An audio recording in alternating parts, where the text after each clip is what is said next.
primer lloc, una mica aquest model de creixement, jo explico una mica d'on partim. Partim del Pla Territorial Metropolità, que està aprovat, l'ha aprovat la Generalitat fa temps. Això és una imatge, aquí estaria Argentona, i té dos grans espais peins, un Conreria, Sant Mateu Cèllex, i per l'altre costat Montnegre Corredor. El que planteja, que ja ho va ensenyar el primer dia la Laura, és les connexions que siguin aquests connectors, amb la qual això ja d'entrada ens configura un espai molt ric, de gran interès natural, però que també té moltes limitacions pels creixements. El segon que planteja moltes coses al pla territorial, però el segon que ensenyem és una altra cosa que incideix directament, que és el tren orbital, el ferrocarril orbital. En blau això és Mataró i això és Argentona, en blau seria com la part que va soterrada, passa soterrada per bastants trossos i sortiria per fer l'estació Argentona a aquest punt d'aquí.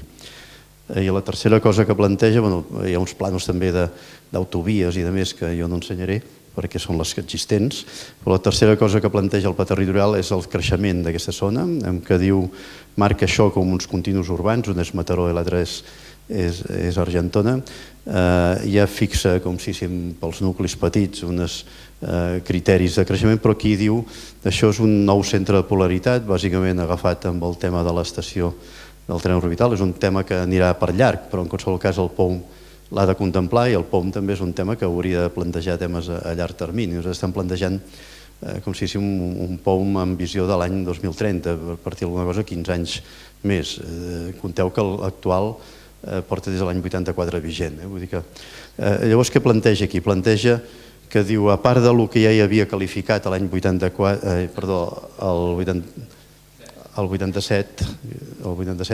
que a part del que hi havia qualificat el 87, el Pla Territorial Metropolità diu que hi hauria d'haver-hi unes 200 vivendes més i hi hauria d'haver-hi uns 2.000 llocs de treball. En qualsevol cas, això no deixen de ser referències.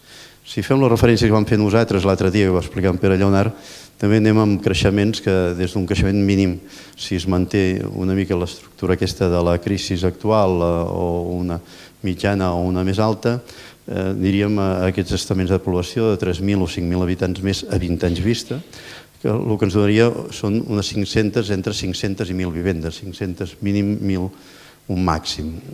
Tots són referències, no us agafeu com números matemàtics, perquè tots són discutibles.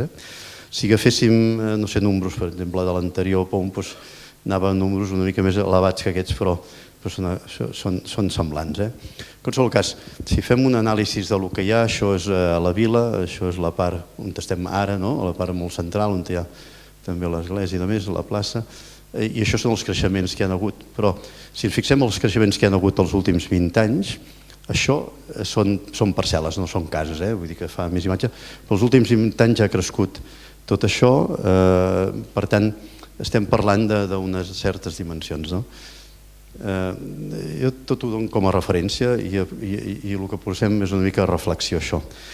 Posem a reflexió, la vila que tenim és aquesta, el municipi que tenim és aquest, les qualificacions urbanístiques són aquestes, de saltar d'un municipi més dormitori, ciutat dormitori, que tampoc és ben veritat que ho sigui, perquè també déu-n'hi-do la capacitat industrial que té i la mobilitat que té de la gent, però en qualsevol cas, si volguéssim potenciar uns certs sectors, per exemple, industrials, hauríem de créixer.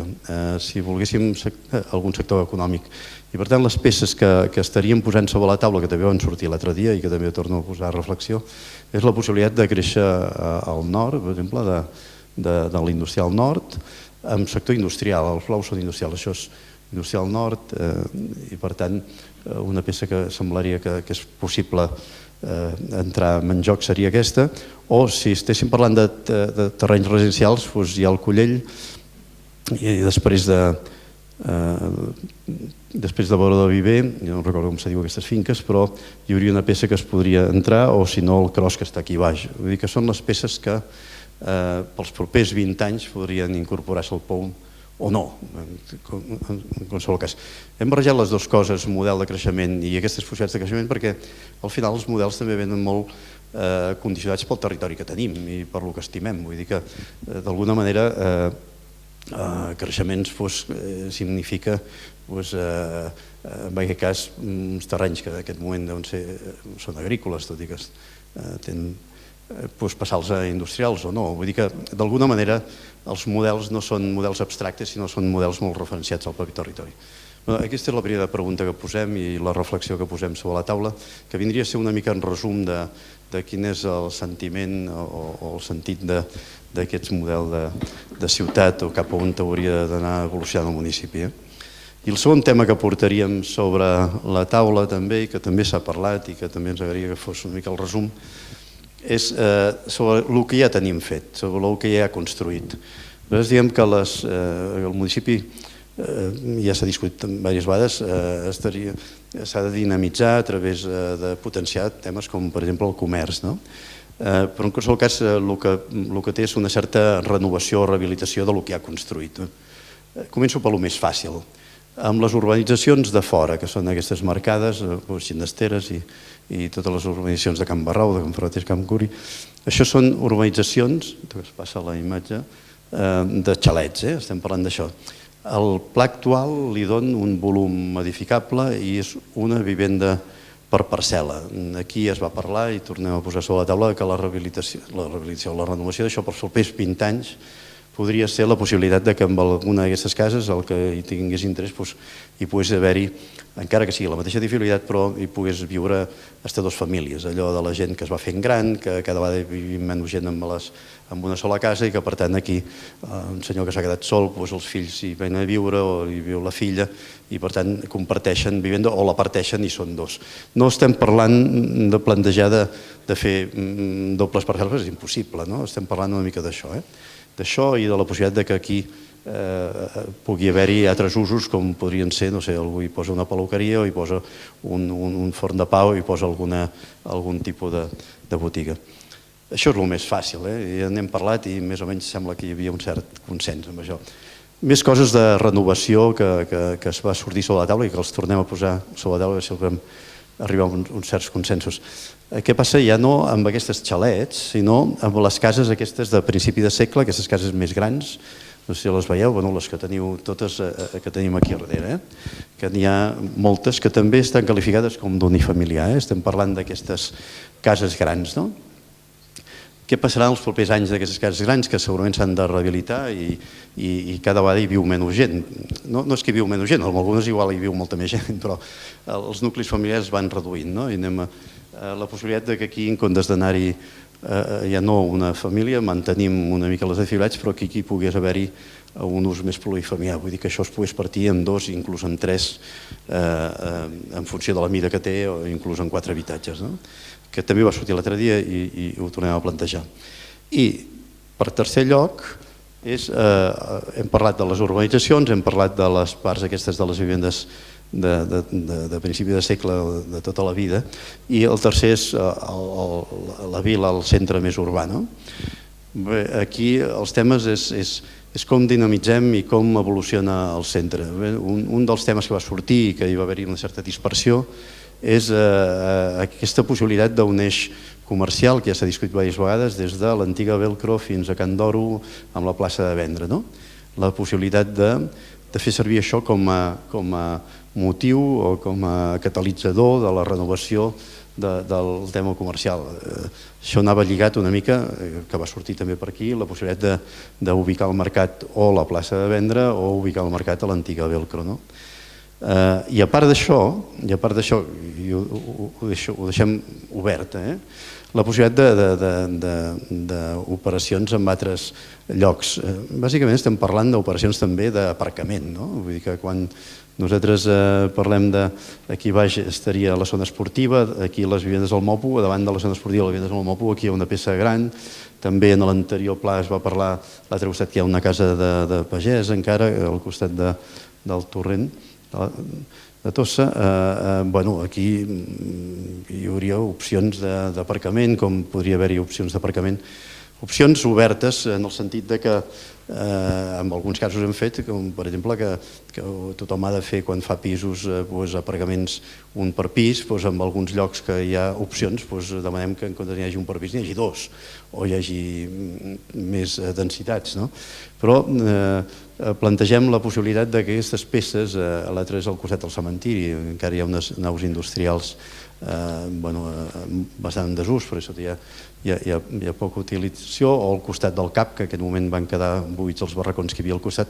Sí, a través d'aquestes peces es plantegen a dintre. Ja dic que aquesta filosofia no estem fent propostes, no us demanem propostes concretes, sinó una mica que entre tots puguem portar aquesta filosofia al pla, quins són els criteris i els objectius del pla amb aquest tema, en aquest cas de la renovació urbana de la vila. Si hi ha temes i molt consens en temes comercials o en temes d'un altre tipus, doncs va bé. En qualsevol cas, el que sí que demanem són posar sobre la taula aquests inputs. I ho hem plantejat així una mica com a resum de les dues jornades que vam fer anteriorment i plantejaríem per un costat el model i les possibilitats de creixement i per l'altre costat la renovació de tots els elements construïts. Jo no m'allargo més, no sé si el de mobilitat ho voleu explicar ara o després. Bé, sí, me'n deixava una. L'estació, que també és un altre tema que jo me l'agafo amb una certa prevenció perquè tothom, suposo, també té la mateixa sensació que això va per llarg, però en qualsevol cas l'estació es planteja al costat de la carretera i per tant planteja, bàsicament, si tu interpretes el pla territorial metropolità, sembla que la planteja aquí, no la planteja davant de la zona industrial, del carrer de la zona de Sant Sebastià, sinó que la planteja a baix, perquè jo crec que és un tema que no està decidit i que també es pot plantejar en el pla. I jo no crec que ara sigui el moment tampoc d'entrar en discussió de si ha d'anar a un lloc o l'altre, però en qualsevol cas també la posem sobre la taula. En un lloc potser és més accessible perquè els terrenys, tot i que fan pujada, és més planer i vas més a parar a la Sala i el que sigui l'antiga Velcro. Per l'altre costat pot tenir més repercussió en la zona aquesta industrial i la renovació d'això, però en canvi has de pujar tot un turó per arribar a la vila. Vull dir que aquí té més dificultats d'accés, però té alguns avantatges, i aquí té menys dificultats d'accés. Tant en un cas com en l'altre no pot provocar grans transformacions a la vila perquè no té terrenys per transformar. Vull dir que tot està com molt construït ja, tota la ciutat està molt feta.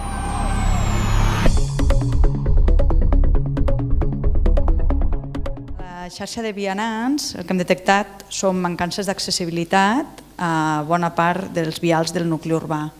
Això passaria per la necessitat, interpretem, d'ampliar l'amplada de les voreres o la zona pacificada en algunes zones que tenen un major flux de vianants, els eixos comercials o els itineraris escolars. També hem detectat problemes de connexió a peu amb les urbanitzacions o les zones industrials aïllades des del nucli urbà. També pel que fa a la ronda de Llevant, una manca de permeabilització, o sigui, realment creuar o travessar la ronda és complicat, i mancances per a correcta convivència i seguretat pel que fa al carril bici de l'avinguda del Molí de Mateves, que és una ruta força concorreguda, i hem detectat això, que hi ha mancances perquè comparteixen i per la seguretat vial. Després, pel que fa a la cruïlla de la carretera de Vilassar amb Puig i Cadafal, que té una elevada demanda de vianants, considerem que hi ha problemes d'accessibilitat i de seguretat viària en aquest entorn de la cruïlla. I pel que fa també a l'accessibilitat a les parades de bus, que això després torna a sortir quan parlem de transport públic, les que es troben fora del nucli urbà també es detecta una accessibilitat complicada. Això pel que fa a vianants. Encara no està, però jo vaig explicant-vos perquè, ja us dic, simplement estan les conclusions aquí. Pel que fa al transport col·lectiu, podem dir que l'autobús interurbà és l'únic mitjà de transport públic que connecta actualment el municipi, que l'oferta de transport col·lectiu és força adequada per connectar amb Mataró, però en canvi es considera que no és tan adequada per connectar amb Granollers, Dosrius i Òrrius. Hi ha una bona accessibilitat, al contrari del que hem dit de les parades de fora del nucli urbà, que l'accessibilitat considerem que no és correcta. La de les parades del nucli urbà sí que considerem que és correcta.